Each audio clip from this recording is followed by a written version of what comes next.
आज दिवसभरातल्या 3 महत्त्वाच्या बातम्या आपण बघणार आहोत। त्याच्यातली पहिली बातमी आहे ती अर्थातच निवडणुकांसंदर्भातली आहे, कारण महाराष्ट्रातल्या अनेक नगर परिषदांमधल्या निवडणुका ज्या आहेत त्या पुढे ढकलण्यात आलेल्या आहेत।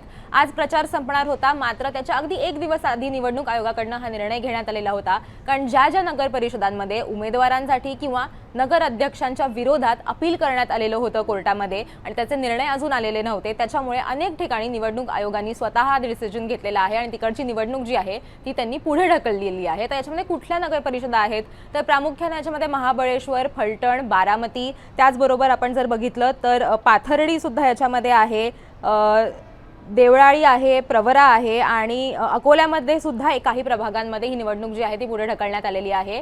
या सगळ्या नगर परिषदांमध्ये काही ठिकाणी फक्त प्रभागांची निवडणूक पुढे ढकलण्यात आली आहे, तर काही ठिकाणी संपूर्ण निवडणूक जी आहे तीच पुढे ढकलण्यात आलेली आहे। आणि आपण जर आता बघितलं तर ही निवडणूक कधी होणार आहे तर आता ही 20 डिसेंबरला होणार आहे आणि 21 डिसेंबरला याचा निकाल जो आहे तो येणार आहे। उमेदवारांना अर्ज मागे घेण्याची मुभा आता असणार आहे आणि त्याचबरोबर त्यांना प्रचारासाठी सुद्धा काही दिवस वाढवून दिले जाणार आहेत।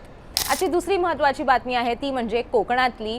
एकनाथ शिंदे यांनी आज मालवणमध्ये सभा घ्यायचं ठरवलेलं होतं आणि त्याच्या आधी त्यांनी जाऊन नारायण राणे यांची भेट घेतलेली होती। आपल्याला माहिती आहे की कोकणामध्ये भाजप आणि शिवसेना या दोघांमध्ये प्रचंड वाद आपल्याला बघायला मिळतोय। त्यात राणे कुटुंबातल्या दोन्ही भावांमध्ये सुद्धा आपल्याला वाद बघायला मिळतोय। ते अगदी ओपनली माध्यमांमध्ये येऊन सुद्धा त्यांचे जे ओपिनियन्स आहेत ते सांगतायत आणि आज एकनाथ शिंदे त्यांच्या या सभेतनं काय म्हणतात हे बघणं महत्त्वाचं असणार आहे। एकनाथ शिंदेंनी जाऊन नारायण राणेंची भेट घेणं ही भेट फक्त औपचारिक होती का या दोघांच्या भेटीनंतर कोकणातलं वातावरण हे थोडंसं शांत होतं हे बघणं महत्त्वाचं ठरणार आहे। आणि तिसरी महत्त्वाची बातमी आहे ती म्हणजे महाराष्ट्रामध्ये अलर्ट देण्यात आलेला आहे। पुढचे 2 ते 3 दिवसांमध्ये महाराष्ट्रामध्ये सुद्धा आपल्याला एक सायक्लोनिक स्टॉर्म जो आहे जो तयार झालेला आहे दितवा नावाचा, त्याचा परिणाम आपल्याला महाराष्ट्रामध्ये सुद्धा बघायला मिळू शकतो। श्रीलंकामध्ये साधारण 150 पेक्षा जास्त लोकांचा जीव या चक्रीवादळामुळे गेलेला आहे। तमिळनाडूमध्ये सुद्धा काही लोकांचा याच्यामध्ये मृत्यू झालेला आहे आणि याचा परिणाम हळूहळू आपल्याला महाराष्ट्रावरती सुद्धा बघायला मिळू शकतो।